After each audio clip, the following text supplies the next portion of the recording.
What's going on, you guys? Back with another video.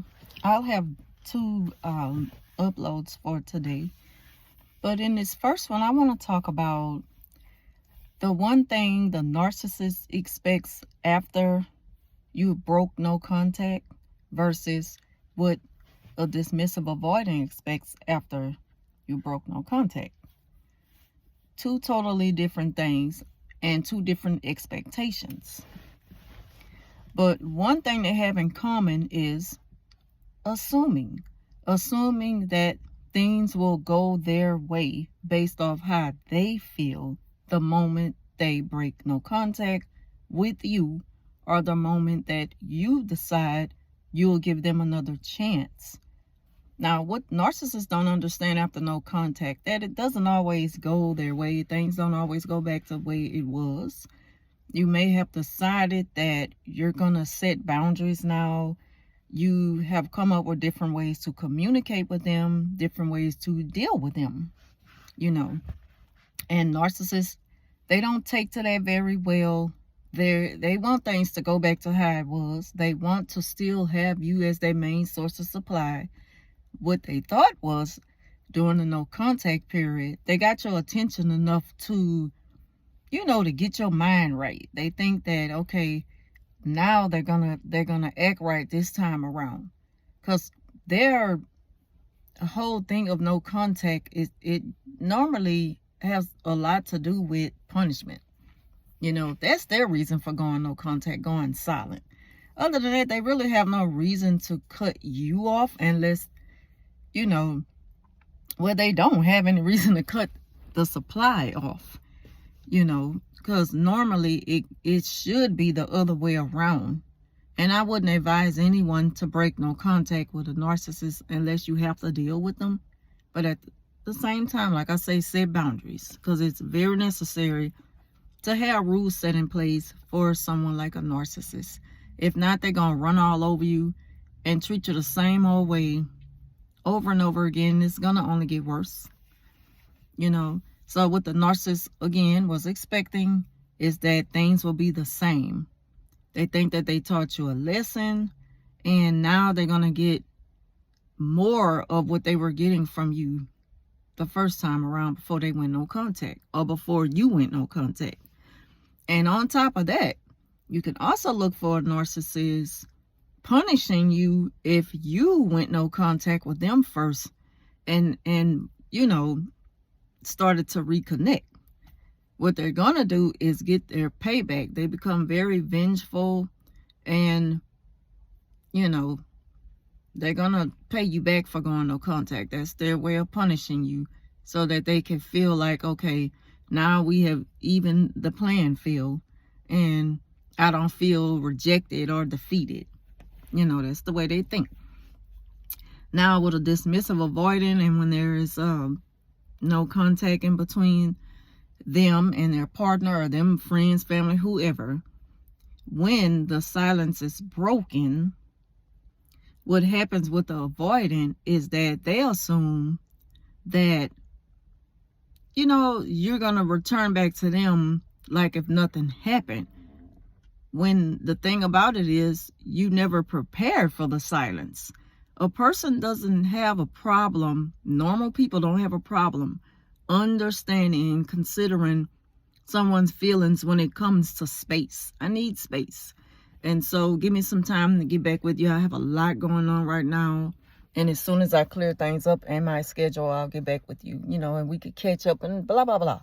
And so dismissives, they don't communicate that way. They just up and disappear, up and go silent. Or if they assume that because you're too busy, they may assume that, they take things the wrong way a lot of times.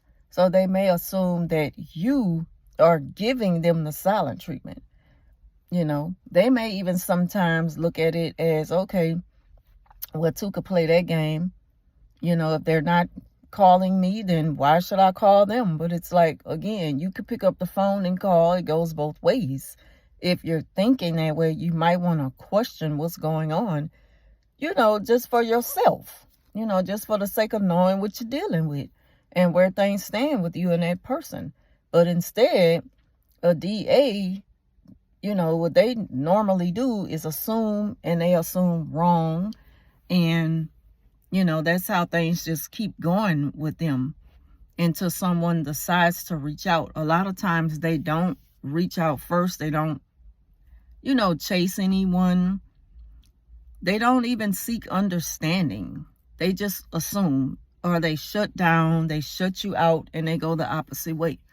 Now, sometimes when they are bold enough to take the chance to reach out first, they expect a person to just welcome them, with open arms and just give them a warm welcome like nothing ever happened. And some people, they're not gonna respond that way.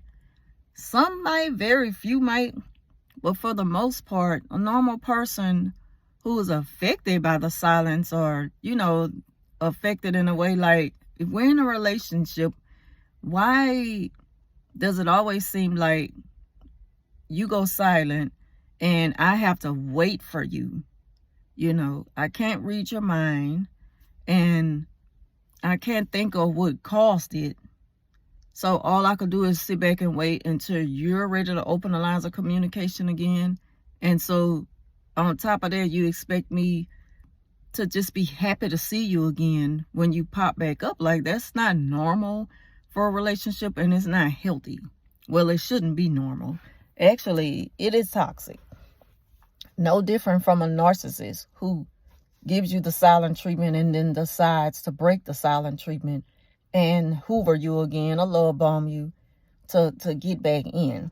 There's really no difference in between the two. So the thing they have in common is assuming that, again, with the narc, they can just take you back by offering you things, hoovering you, or gaslighting you into thinking that you were the problem. Or they may even pretend to take accountability and claim that they were at fault, and, just so you could, they can win you over again, and you'll let them back in. But with the DA, if you don't put these words in their mouth to repeat back to you, you're really not going to get much out of them.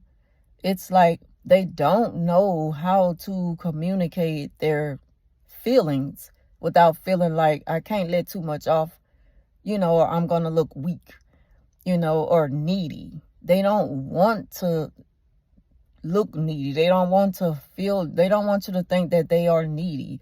Image means a lot to a DA as well. So they'd rather just fall back from you than to tell you how they truly feel, because they may be feeling like they're burdening you. And that's the craziest thing ever. When you're in a relationship with someone, you should be able to communicate your feelings to each other. A big part of a relationship is communication. So why wouldn't you want to, be open about something like that? Like, how's that gonna ever be a strong connection when you don't know how they're gonna react at any moment, when they just feel like it's too much to deal with, so I'm just gonna shut down and shut everybody out, including my partner? Like, that's not normal. And they think that that's normal because they have other things they're dealing with in life, which is really normal. It's normal to have a job. Some people have multiple jobs. Some people are in school and they work. Some people care for others, and that's a part of just a thing they do. It just takes time away from being with their partner. But at the same time, there's still communication and understanding and consideration, which is something that they don't think about because they're kind of selfish in a way. Again, they think that you're supposed to just welcome them back when they're ready to speak again, after they have shut you out when they shut down. And that could be a very hurtful thing, and if a person is not sure where they stand in a relationship with their DA partner, they will probably start to blame themselves. But when you know who you are outside of a relationship with anybody, you know that it's not you. You know that you're not at fault. So now the question is, how long are you going to continue this cycle with that partner? Because if they don't change, it'll never change. And you can't change a DA, just like you cannot change a narcissist. That's a whole nother spectrum.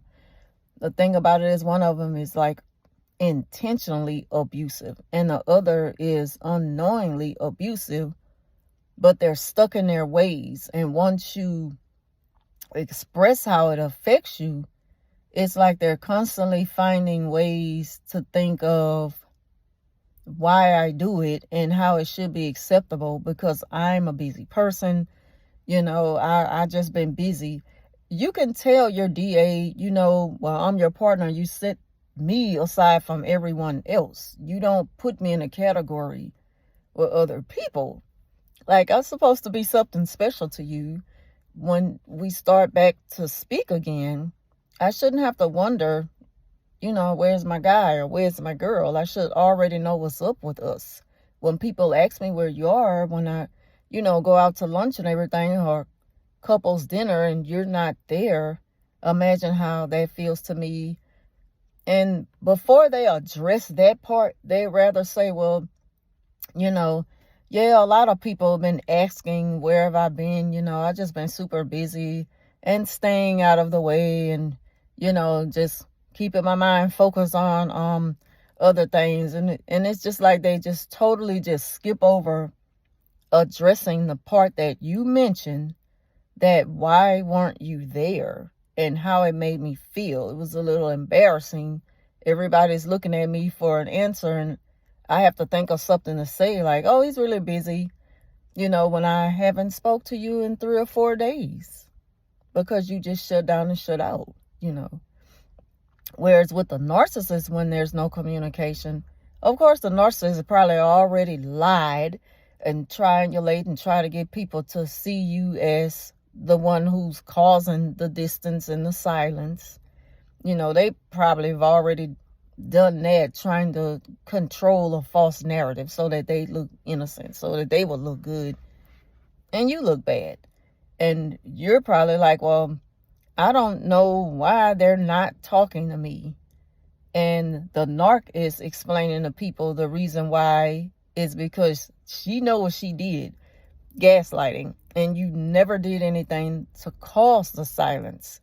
If anything, they are silencing you to punish you for whatever reason, But again, as long as there is no solid understanding between, well, I'm not talking about a narcissist, because I wouldn't even advise anyone to stay in a relationship with that.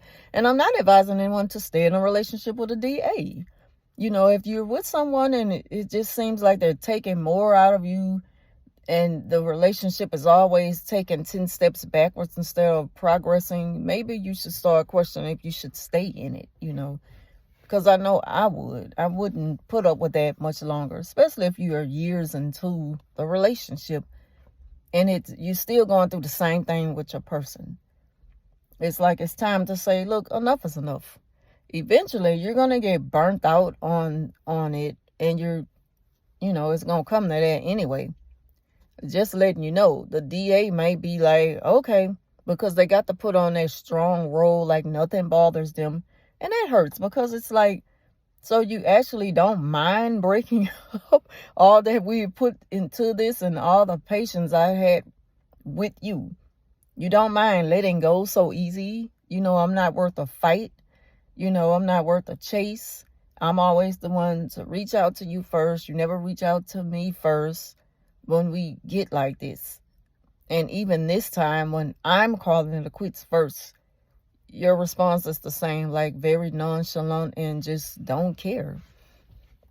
So you kind of can expect that out of a DA. If you decide to end it, they're not going to really run behind you. They will feel the effects of the distance and the breakup, or the break, or whatever. But they rather suffer in silence and play strong and tough, like it's not bothering them. Whereas a narcissist, when you decide to call something a quits, you already know where it's going to go. They're going to punish you. They're going to try to make your life miserable and do everything they can to hurt you for getting away from them, for calling things a quits. So that's pretty much all I wanted to talk about in this video. It's kind of what to expect from a narcissist and a DA after you break no contact, and what they expect. Again, a narcissist, they probably gonna pretty much punish you again after they get you back. If they get you back, even if they don't get you back, they still gonna punish you. So it's just like a lose-lose thing with them. There's no winning. With a narcissist, there's no closure, there's no peace. And with the DA, again, just to recap, what they do is expect things to just jump back to the way it was before it ended. They expect you to just welcome them with an open heart and open arms, and not question, the elephant in the room, like, what is going on here? We can't just go back to where we were. We haven't spoken 2 weeks and you just come back around like nothing happened. Like, this is not normal. We got to talk about it. And they'll even say things like, well, I haven't spoke to no one in a couple of weeks, but I'm not just no one. I'm your girl, So that's what you could kind of expect out of them. Sorry for the long video. I just hope that, this brings a little, clarity, a little bit more understanding to a person who's dealt with someone like this. Narcissist, pretty much the same, not going to change, And with a DA, some of them you probably can see a little change in them if they have become aware of their ways and they know that it's affecting something that they really want. You might see them put forth the effort to change it, but it may be like a day late and a dollar short. It might be to where I'm not even really worrying about it anymore. They may want to get married when you don't even want to get married anymore. They may want to buy the house together and move in together when you're all right living separate now. You wanted those things, but you waited so long until you just don't want it anymore. Whereas with the narcissist, they'll jump right in it right away, especially if you like a really good source of supply, because they want to get locked in with you anyway, so they can always have that connection and feel entitled to, just a good thing for life. That's what you could expect from a narcissist. They don't really decline and things like that when it comes to moving in together or marriage or, something that you have to share with them, a partnership. They all for that. That's their game right there. That's their love language, because they know that they're going to benefit off of it. Whereas a DA, they could do without the commitment, because that takes too much of their freedom and they have to have that space. And again, there's nothing wrong with communicating with your partner that you need space, because both people do at times, but it's just finding a way that it works out for the both of you, where you're comfortable and you understand it, and it doesn't bring stress to one person, and everything is just, everything stays fine between the two of you. So yeah, but thank y'all for watching. Leave your thoughts down below, and I'll talk to you soon.